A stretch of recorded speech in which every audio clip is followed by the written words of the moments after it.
Hello guys, welcome back again. वापस से हाजिर हूँ आपके सामने एक छोटी सी वीडियो को लेके, जिसमें हम पढ़ेंगे फॉरेस्ट्री के बारे में, जिससे आप बोलते हैं सिंपल भाषा में वानिकी। तो यहाँ पे मैं लिख देता हूँ, 3 तरह की वानिकी होती हैं। सबसे पहले आपको वानिकी की परिभाषा है वो समझ में आना जरूरी है। इससे आप इंग्लिश में फॉरेस्ट्री भी बोलते हैं। फॉरेस्ट्री का मतलब क्या होता है? देखिए, हम सभी का दायित्व है, हमारे प्लानिट पे जितनी भी स्पीसीज पाई जाती है उनका संरक्षण हमारा मूल कर्तव्य है। ठीक है, हम अधिकारों की तो बात करते हैं, लेकिन हम हमारे कर्तव्यों को भूल जाते हैं। हम प्राइम स्पीसीज होने के साथ में हमारा दायित्व है कि हम जंतु जैव जातियों का क्या करें, संरक्षण करें, क्योंकि इकोसिस्टम में हम सभी एक दूसरे के लिए क्या है, डिपेंडेबल होते हैं। चाहे वो ऊर्जा के लिए हो, चाहे वो पोषण के लिए हो। तो बच्चों, वानिकी में क्या होता है? वानिकी में हम वृक्षों की संख्या बढ़ाते हैं जन भागीदारी के साथ। जन भागीदारी से वृक्षारोपण करना व लोगों को वृक्षारोपण का के प्रति जागरूक करना। लोगों को वृक्षारोपण के प्रति जागरूक एवं उसके फायदों के बारे में बताना। अब देखिए, हम कोई भी काम करते हैं, हमारा क्या होता है, उद्देश्य होता है। अगर हम वृक्षारोपण कर रहे हैं तो हमें लोगों को अवेयर करना होगा कि इसका महत्व क्या है, इससे क्या इफेक्ट हो रहा है हमारे एनवायरनमेंट पे। तो देखिए, वृक्षारोपण होने से बहुत सारे इफेक्ट आपके पड़ते हैं। तो देखिए, वानिकी को समझने से पहले आपको वनों के बारे में समझना पड़ेगा कि क्यों वन हमारे प्लानेट के लिए जरूरी है। तो देखिए, कहीं पे अमेजन वर्षा वन है, अमेजन रेन फॉरेस्ट है, जिन्हें आप लंग्स ऑफ प्लानेट कहते हैं। जो लंग्स ऑफ प्लानेट, अब लंग्स का काम क्या होता है?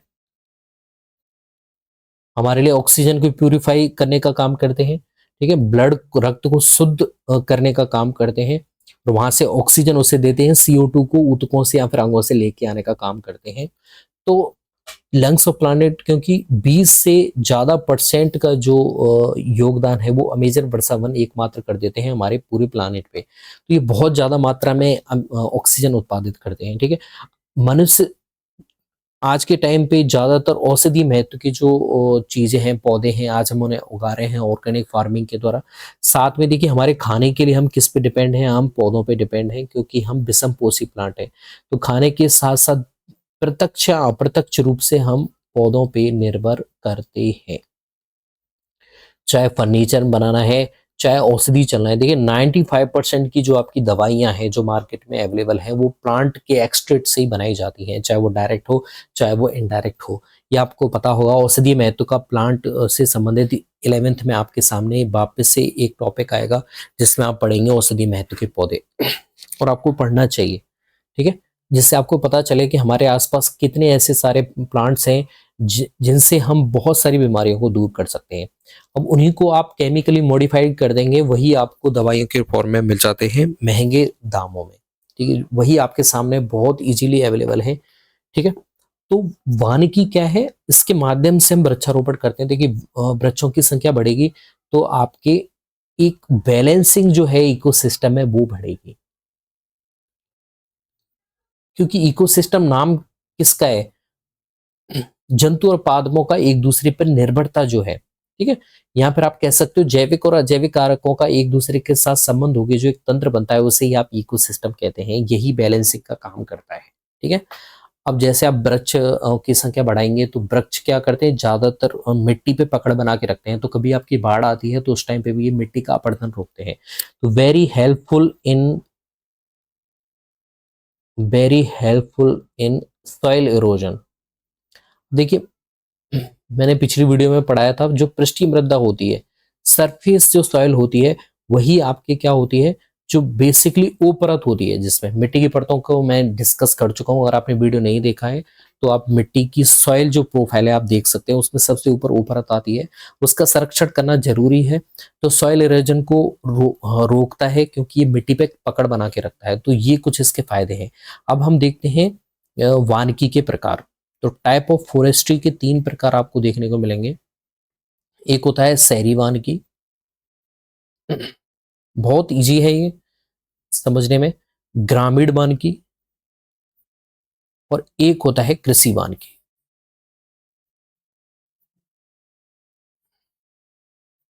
ठीक है बच्चों। और देखिए शहरी वानिकी अगर सीधी सी सिंपल सी परिभाषा है कि शहर में वृक्षारोपण को, शहर में वानिकी को बढ़ावा देना, शहर में वृक्षारोपण को बढ़ावा देना क्या कहलाता है? शहरी वानिकी कहलाता है।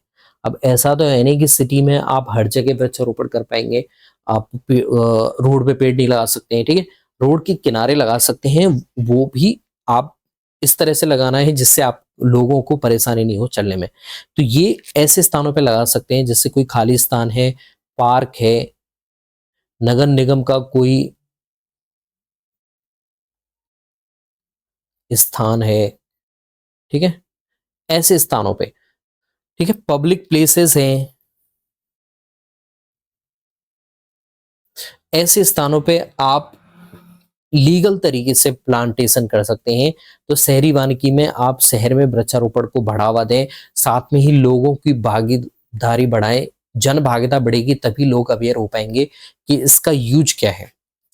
देखिए हमारे इंडिया में जब तक किसी को यूज पता नहीं चले, जब तक किसी को अपना मतलब पता नहीं चले, तब तक वो किसी चीज से इन्वॉल्व होते नहीं है। तो हमें ग्राउंड लेवल पे इसमें काम करना पड़ेगा, तभी लोग समझ पाएंगे कि हमारे लिए फॉरेस्टेशन और वृक्षारोपण क्यों जरूरी है। अब इसी तरह से गांव में जब हम पेड़ लगाते हैं, गांव में पेड़ लगाने को या फिर गांव में फॉरेस्ट्री बढ़ाने को, गांव में पेड़ लगाना क्या कहलाता है? ग्रामीण वानिकी कहलाता है। अब गांव में भी देखिए ये काम कौन करेगा? पंचायत करेगी, ग्राम पंचायत करेगी आपकी, सरपंच और पंचों की मदद से ऐसे स्थानों को चिन्हित करेगी जो पंचायत के हैं, ठीक है, जैसे आपकी आंगनबाड़ी है या फिर कोई पार्क है या फिर कोई सा भी ऐसा स्थान है, सामुदायिक भवन है, जहां पे भी खाली स्थान है, कोई भी बंजर भूमि है, उस स्थान पे आप पेड़ लगा सकते हैं और फसल की उत्पादकता बढ़ाएंगे। अब जैसे बंजर भूमि है वहां पे कुछ ऐसे प्लांटेशन हो जाते हैं। अब देखिए जैसे ये आपकी बंजर भूमि है, तो ऐसा नहीं है कि बंजर भूमि वहीं पे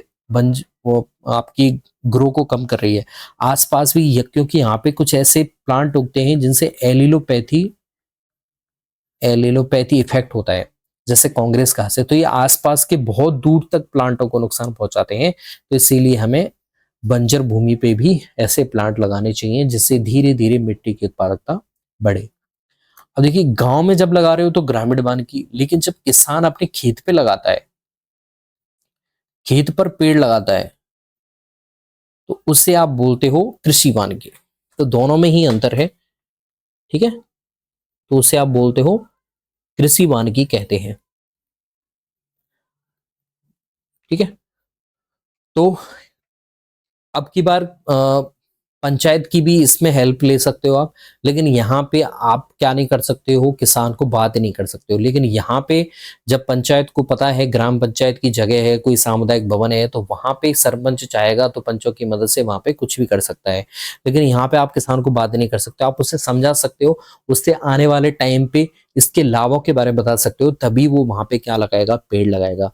पेड़ से हमें ऑक्सीजन ही नहीं मिलती है, इसके अलावा बहुत सारे खाना है, प्रत्यक्ष या अप्रत्यक्ष रूप से बहुत सारे ऐसे यूज हैं जो हम पारतंत्र सेवाओं के रूप में पढ़ते हैं, और ये चीजें अनमोल हैं। अगर इन्हें आप काउंट करेंगे तो बहुत बिलियन डॉलर्स में भी इनकी कीमत नहीं चुकाई जा सकती। तो फॉरेस्ट्री का मतलब यही है, आप अपने आसपास वृक्षारोपण करें, वृक्षों की संख्या बढ़ाएं, फिर वो प्लांट औषधि महत्व के हो सकते हैं या फिर डेली यूज के भी हो सकते हैं।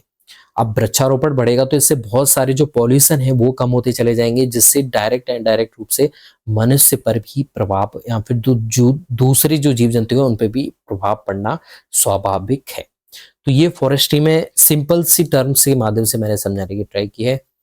इतनी सी वीडियो आज की रहेगी। अगली वीडियो में कोई दूसरे टॉपिक को लेकर हम डिस्कस करेंगे। अगर कोई सा भी टॉपिक आपको टफ लगता है तो मुझे कमेंट में बता सकते हैं, मैं उस पर वीडियो बना के उससे इजी करने की ट्राई करूंगा।